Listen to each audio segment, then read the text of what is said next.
When I started my biblical economics project a couple of years ago, um, most of it was just driven by a sort of scientific or observational nature. Um, I knew that the model I was being presented with, the secular humanist model of business activity I was being presented with, did not agree with the Bible at all. And so, it was just driven by a curiosity. And I read Religion and the Rise of Capitalism by R.H. Tawney. That's what got me started. That book right there is just it's like a bomb. I mean, it's just so filled with references and side trails. It's enough to occupy a man for 5 years.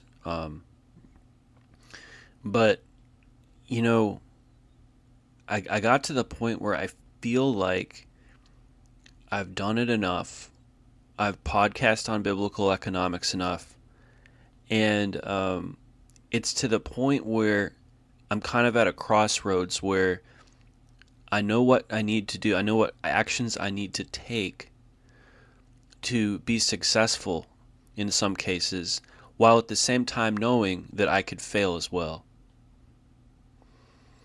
And when I was putting that manuscript together, I didn't have that mentality at all. I was just like completely just like I didn't know anything at all about it because I never went to business school.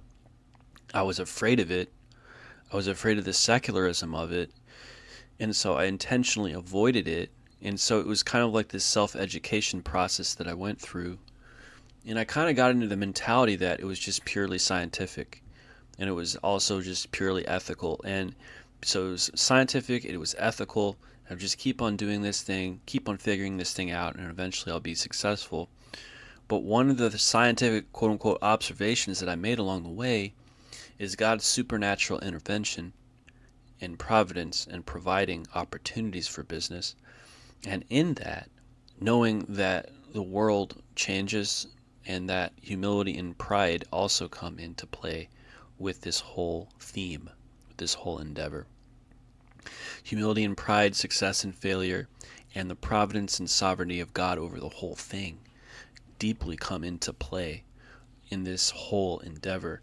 And so I'm at a point where it's like I almost want to say I've reached the finish line in my study of biblical economics. I don't need to keep on podcasting about this um, because all of the ingredients have been laid down for anyone else listening to me about if they want to take their own track, um, and that's ultimately what the whole thing was about. It was about providing guidance to people who want to be men of God, who at the same time want to understand how to control their money and be godly at the same time.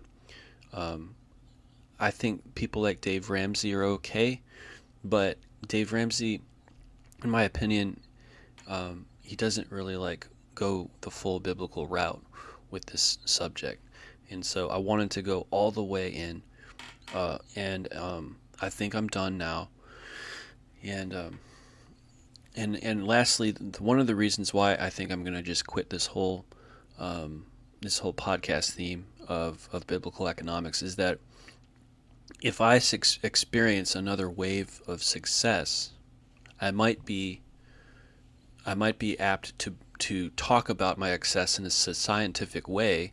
Oh, this was my observation. This is what I did, and you can be successful too if you do this. And that's not necessarily the case because everybody is different. Everybody has different circumstances in their lives, um, and also it can come across as bragging.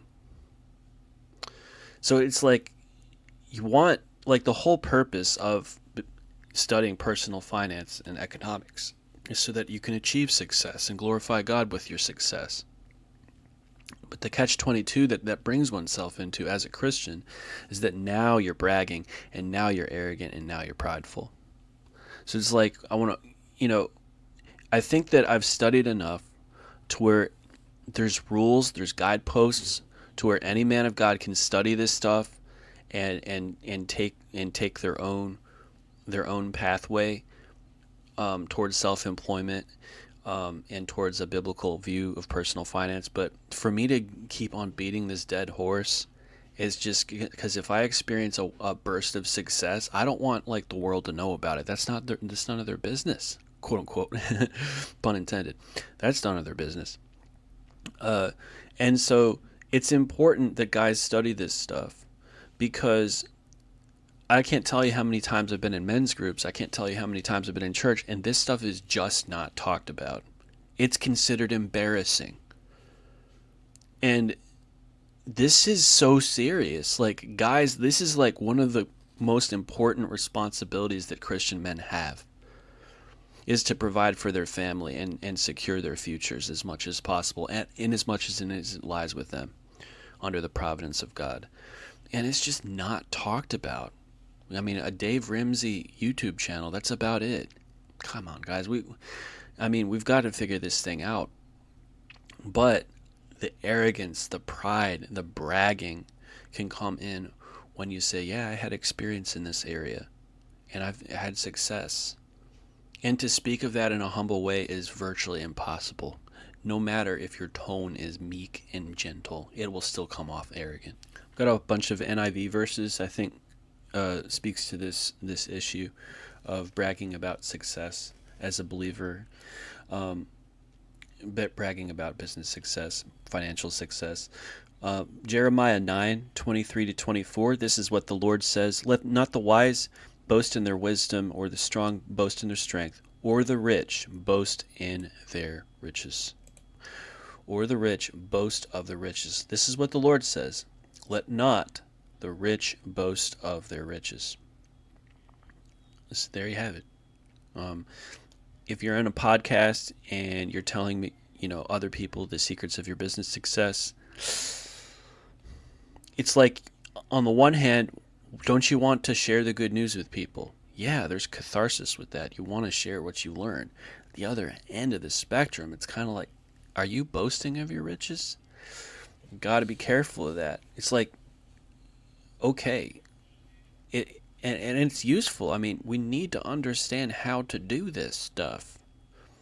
There are things that need to be learned and taught, but and I would say this: you don't have to go to college to learn this stuff.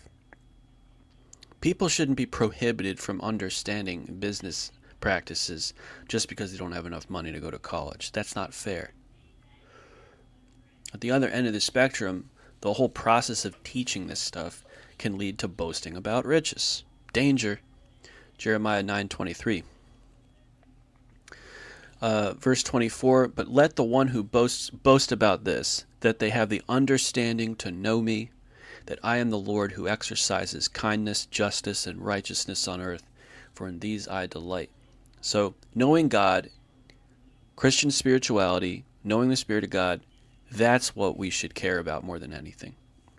Deuteronomy 8:18 and following is a really great one. "Remember the Lord your God, who gives you the ability to produce wealth."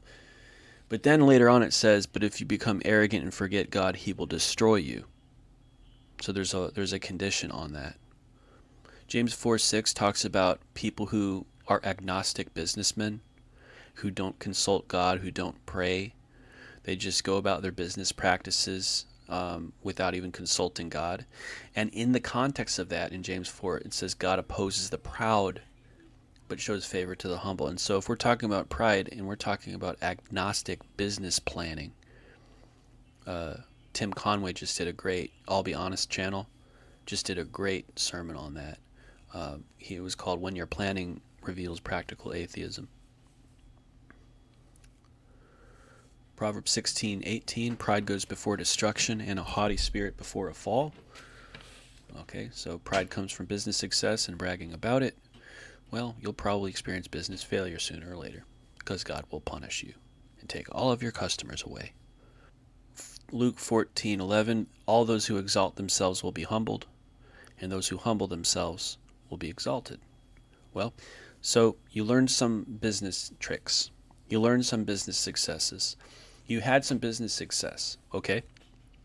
But if you go and publish your successes and talk about it to others, God will punish you. Why? Because that will be considered bragging, not only by men, but by God. And so you have to keep these things a secret. Lastly, Philippians 2:3. Do nothing out of selfish ambition or vain conceit. Rather, in humility, value others above yourselves. I think the Christian business book of Bible times was the book of Proverbs and its sequel, the book of Ecclesiastes. And we all understand that King Solomon wrote those. But he's not pushing his name in those books. I, King Solomon, am so wise. Look at me. Look at all that I've done. He's just making observations and teaching people. And maybe it's a good idea to teach this stuff anonymously, so that you don't bring glory to your name. This stuff has to be taught. This has to be taught. But how do you teach it without becoming a braggart? That is the question of the Bible.